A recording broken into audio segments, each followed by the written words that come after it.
Welcome to 12 Akhtar.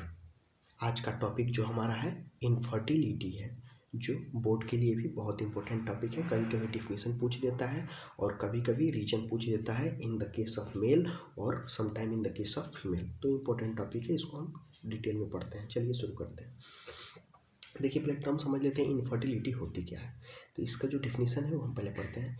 Inability to produce children, ठीक है, of bracket में of failure to achieve a clinical pregnancy inside of 12 month unprotected sexual cohabitation is called infertility.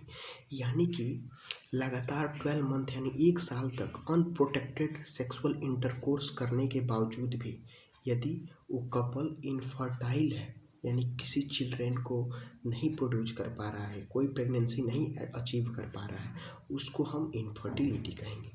ठीक है, simple शब्द में समझ लेते हैं कि 12 महीनों तक बिना किसी प्रोटेक्शन के यूज किए बगैर अगर हम सेक्सुअल इंटरकोर्स करते हैं, उसके बावजूद भी हम बच्चे को नहीं प्राप्त कर पाते हैं, यानी प्रेगनेंसी नहीं हो पाती है, उसको हम इनफर्टिलिटी बोलते हैं according to WHO, world health organization. ठीक है, तो ये हो गई इनफर्टिलिटी की बात। अब चलती देखते हैं इनफर्टिलिटी के रीजन क्या है, कारण क्या है। ठीक है, इसके पहले हम एक बात बता दें, ये मिथ है हमारे रूरल एरियाज में, अर्बन एरियाज में भी सम जगह है, कुछ जगह, कि इनफर्टिलिटी कभी कभी लोग बोलते हैं कि केवल ये मेल में ही होती है, कुछ लोग बोलते हैं कि केवल फीमेल की वजह से इनफर्टिलिटी होती है, लेकिन ऐसा नहीं है। ये दोनों में हो सकता है और दोनों में इक्वल चांसेस है इनफर्टिलिटी होने में, इसमें कोई डिस्क्रिमिनेशन नहीं है। ठीक है, तो चलिए शुरू करते हैं मेल के बारे में जानना। तो reason of infertility in male, यानी मेल में इनफर्टिलिटी के क्या कारण है।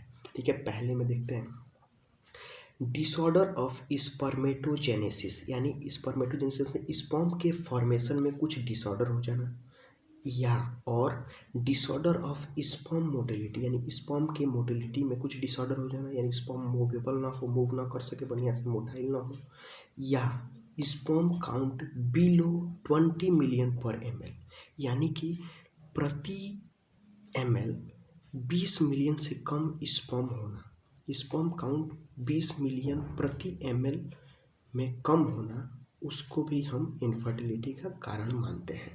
ठीक है, यानी कि इनफर्टिलिटी में एक मेन कारण ये भी है कि स्पर्म में 20 मिलियन प्रति ml स्पर्म काउंट होनी चाहिए। ठीक है, दूसरा जान लेते हैं सेक्सुअल डिसफंक्शन, ये क्या होती है। तो देखिए, सेक्सुअल डिसफंक्शन मतलब कि सेक्सुअल एबनॉर्मलिटी, यानी किसी पार्ट का डैमेज हो जाना ऑपरेशन के दौरान या चोट लग जाने के दौरान मेल के सेक्सुअल पार्ट में। ठीक है, तो ये हो गया सेक्सुअल डिसफंक्शन, कोई डिसऑर्डर या ऑपरेशन के दौरान कुछ पार्ट का डैमेज होना। ठीक है, तीसरा देखते हैं obstruction in duct between testis and penis, यानी जो टेस्टिस और पेनिस के बीच में जो डक्ट है, यानी जो नसें हैं, उसमें रुकावट आ जाना, उसमें ब्लॉकेज हो जाना, वो भी एक इनफर्टिलिटी का कारण है, क्योंकि हमारा पेनिस और टेस्टिस के बीच का संबंध टूट जाएगा ब्लॉकेज के कारण। ठीक है, ये हो सकता है। एग्जाम्पल जैसे हैं, कुछ नसों के नाम है, जैसे सेमिनिफ्यूरस टिब्यूल हो गया, वासा इफेरेंटिया हो गया, वासा डिफरेंटिया हो गया और ETC। इनमें अगर ब्लॉकेज हो जाता है तो क्या होता है, इनफर्टिलिटी मेल में होती है। ठीक है, अब चलिए हम देख लेते हैं इनफर्टिलिटी इन फीमेल में।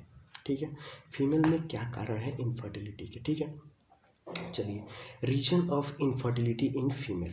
तो पहला कारण है इरेगुलर मेंस्ट्रुअल साइकिल, यानी अनियमित, यानी किसी समय से मेंस्ट्रुअल साइकिल ना होना। ठीक है, दूसरा है वेरिनियल और सर्वाइकल इन्फेक्शन। ठीक है, यानी वेरिनियल और सर्वाइकल इन्फेक्शन, जिसको हम UTI यानी यूरिनरी ट्रैक इन्फेक्शन, यानी कोई सर्वाइकल एरिया में इन्फेक्शन हो जाना, उसके वजह से भी इनफर्टिलिटी होती है फीमेल में। दूसरा है पॉलीसिस्ट ओवेरियन डिजीज, इसको हम ध्यान से थोड़ा देख लेते हैं ये होता क्या है। देखिए, इसकी वजह से भी इनफर्टिलिटी होती है। देखिए, पॉलीसिस्ट ओवेरियन डिजीज है, यानी ये ओवरी में जनरली होती है। ठीक है, ओवरी में ये डिजीज होती है। इसमें होता ये है कि जो हमारा ये ओवरी होता है वो इनलार्ज हो जाता है। ठीक है, और उसमें स्मॉल सिस्ट, पॉलीसिस्ट मानी बहुत सारे छोटे छोटे एग एग सिस्ट मतलब एग बन जाते हैं जो तुम्हारे आपके ओवरी के मतलब वाल पे जाके आउटर एज पे जाके मोतियों के माला के फॉर्म में चिपक जाते हैं, जो इनफर्टिलिटी को कॉज करते हैं और कई बीमारियां भी कॉज कर सकते हैं। इसके कॉजेज क्या हैं, जैसे इंसुलिन के बढ़ने की वजह से भी हो सकता है, मोटापा इसका एक मेन कारण है, हार्मोन इसका ज़्यादा हो जाता है, हार्मोन का लेवल, जेनेटिक फैक्टर भी है ये, ठीक है। और इसको हम कंट्रोल भी कर सकते हैं कुछ।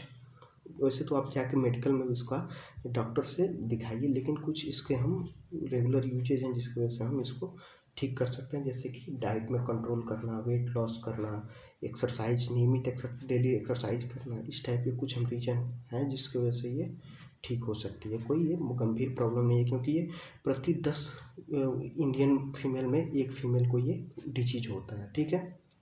अक्सर टीनेज में भी देखा जाता है, ठीक है। तीसरा है ब्लॉकेज इन फॉलोपियन ट्यूब, यानी जो हमारा फॉलोपियन ट्यूब है उसमें ब्लॉकेज हो जाना। तो ब्लॉकेज हो जाएगी तो ऑब्वियसली ये इनफर्टिलिटी का काज करेगा, क्योंकि हमारा फ्यूजन ही नहीं हो पाएगा, स्पर्म का और फीमेल का ओवा का फ्यूजन ही नहीं हो पाएगा, तो ये भी इनफर्टिलिटी के कारण है, ठीक है।